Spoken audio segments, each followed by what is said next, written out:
put our focus on the plight of healthcare workers in Saskatchewan because they represent them. So we will start with this one. What will be the biggest challenges healthcare workers they face today in Saskatchewan? Today, the biggest problem in the biggest challenge for healthcare, for not only healthcare, for the community, for healthcare itself right now in the province is the chronic short staffing.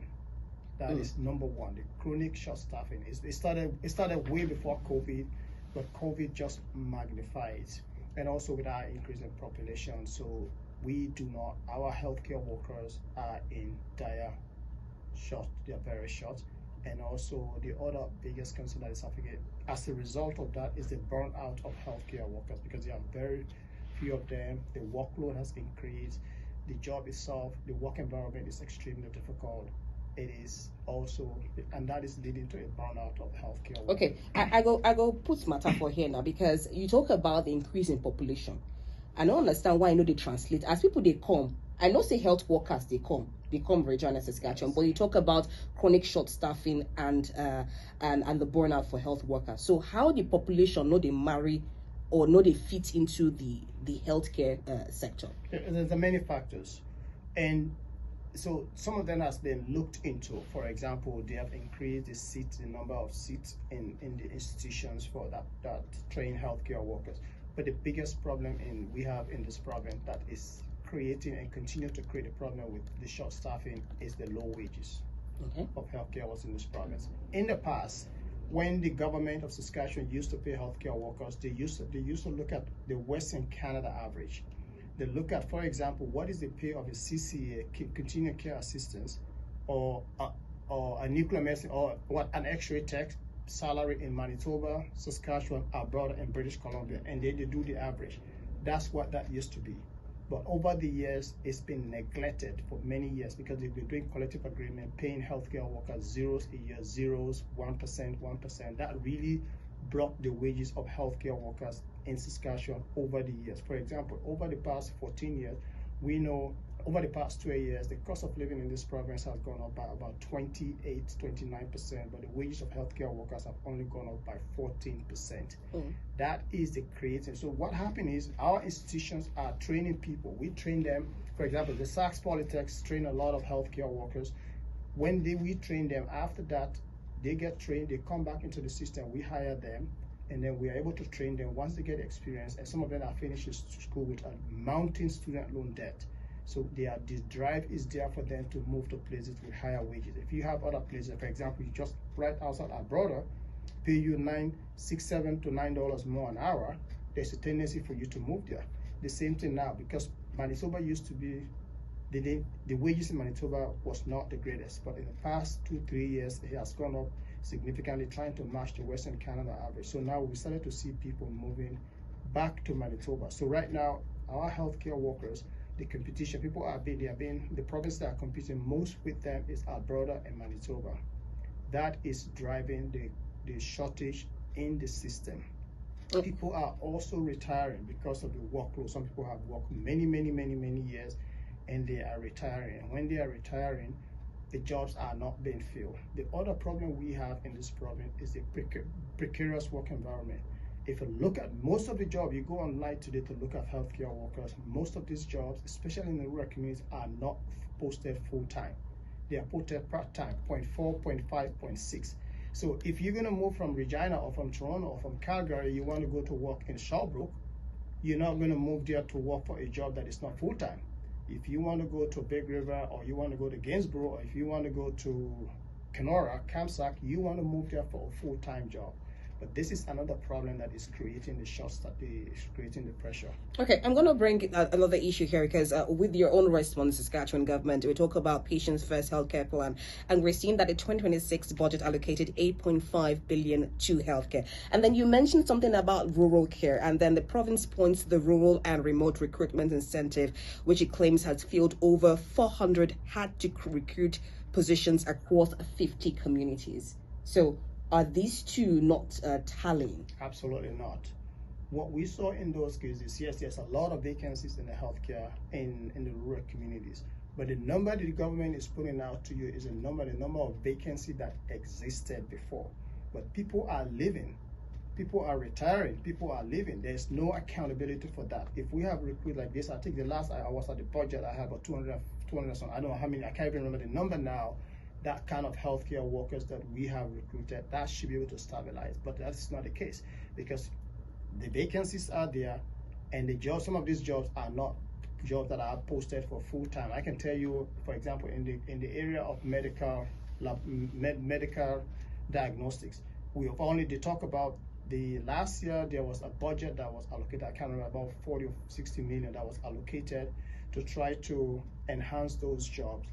But with that, we've only seen about five of those jobs that was part-time that has been translated to full-time.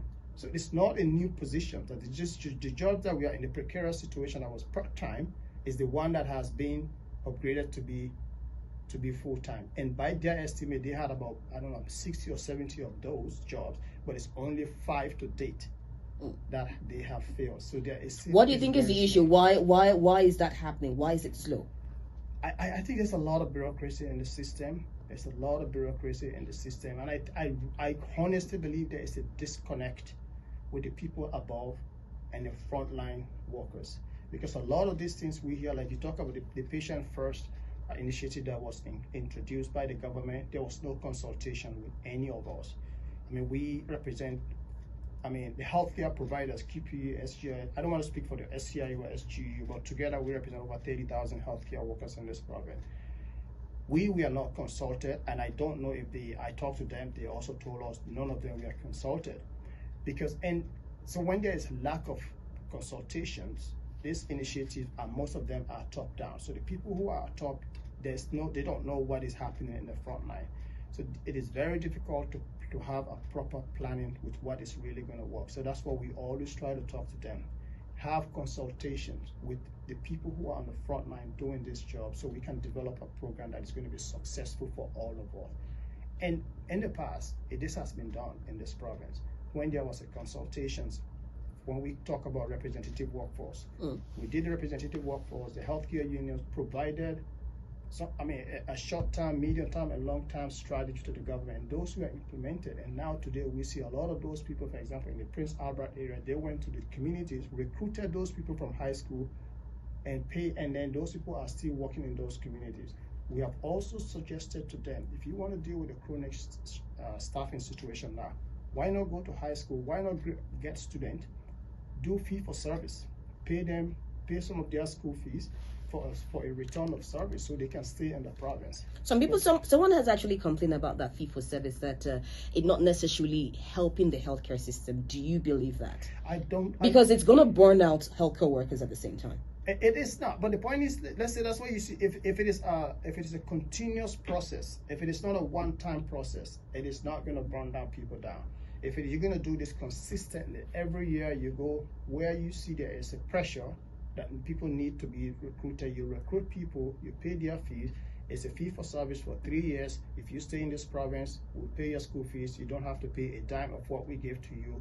If you do that continuously, we will see it's yielding result. But most of the time, they are not even doing it. They don't do it. They are not even doing it. They only do it for 1 or 2 classification, and it just do it for a very short time period. So that's why it's not working. Okay. Now, talking about the impact of immigrants, because earlier on you mentioned that you see your brothers and sisters, you see our own, we own. Yes, we own. If you look at Saskatchewan right now, years from now, you will not see as many colored people here, if I'm going to put it that way. What has been the impact of this large influx of people?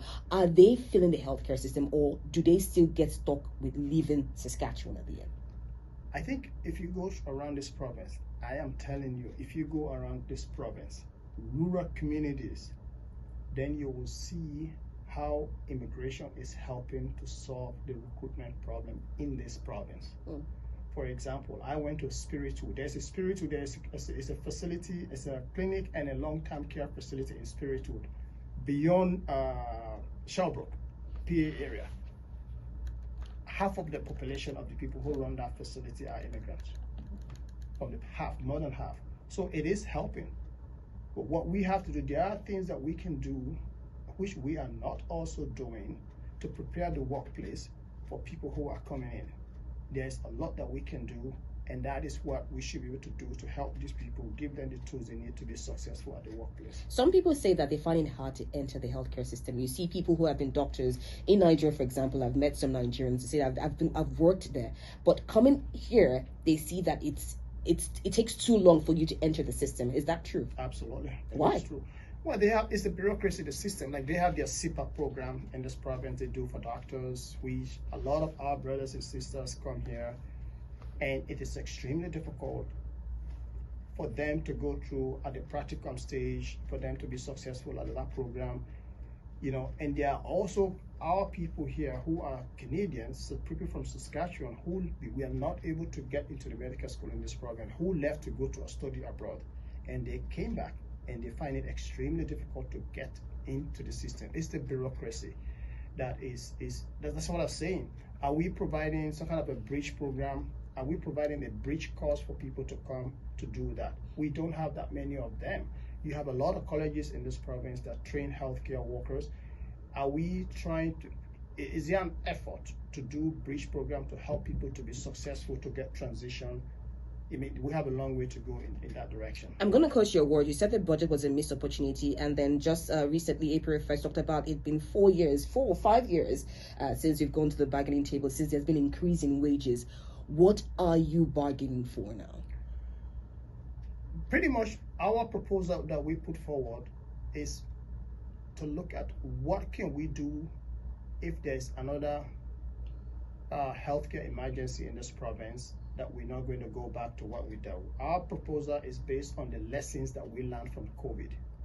What are we going to do? Bottom line is to retain people, to retain people in this province so they can stay. What are we going to do to get people to stay in this province? That is what our proposal is based on.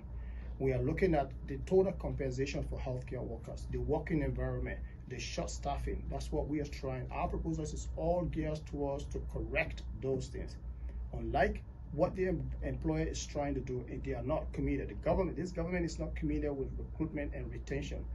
All we hear is the numbers they put out. We have recruited so many, but if you have recruited so many people and you are doing nothing to retain them, they're going to leave. So that is a problem that we have, but they are focused on what can they do to move healthcare workers in and around this province. For example, if you are in Regina now, you have a family in Regina, you have healthcare workers working in Regina, they want to be able to have the ability to move you from Regina to Moose Jaw, Regina to Saskatchewan, to Regina to Gainsborough, irrespective of your seniority, irrespective of your work-life balance or family balance. And that is something that we can absolutely not accept. Okay. And now, earlier on you mentioned that that's a possible. I mean, all throughout the news we're seeing that the bargaining table has been slow walking. I'm going to quote your words there, yes, slow walking. Yes. And we've seen the Health Minister Jeremy Cockrell say that, you know what, we are still trying to have negotiations with you. What is that still on the table, a job action? Absolutely. Bargaining is a give and take, and when you go to bargain, you're going to have everything on the table. So job action is on the table. We are bargaining. We have 3 weeks of bargaining in April. We bargained last week. We're going to bargain next week. We're going to bargain last week. After that, we will have to go back to our members to tell them exactly where we are. And if the members give us to tell us that we need to take, because our members have been crying for job action for many months, because they know what is happening. The government is slow walking the bargaining process. So after those, we will go back to our members, and if we are given to our mandate to our members to ask for a strike vote, we will definitely do that. Okay. Now, in short words, now, because I know that we can go on and what exactly your members want, but to healthcare workers here and to the government, what are you clamoring for? We want to keep healthcare workers in this province. What are we going to do to retain healthcare workers? Improve working conditions and better wages for healthcare workers. There is no way we can have a healthcare system wherein you have people living all the time going to other provinces. We should be able to put up, we have an offer on the table, a financial offer for our government that is geared towards doing that, addressing the wages. Our wages are one of the lowest in any classification you take. It's the lowest in Western Canada. We have seen other provinces, PEI, Manitoba, New Brunswick, Alberta, They all have contract for healthcare workers. They gave them a decent offer that will help to retain them. So the offer we have on the table is to retain healthcare workers, and that is what we will keep pushing, because we want to be able to keep our people working in this province.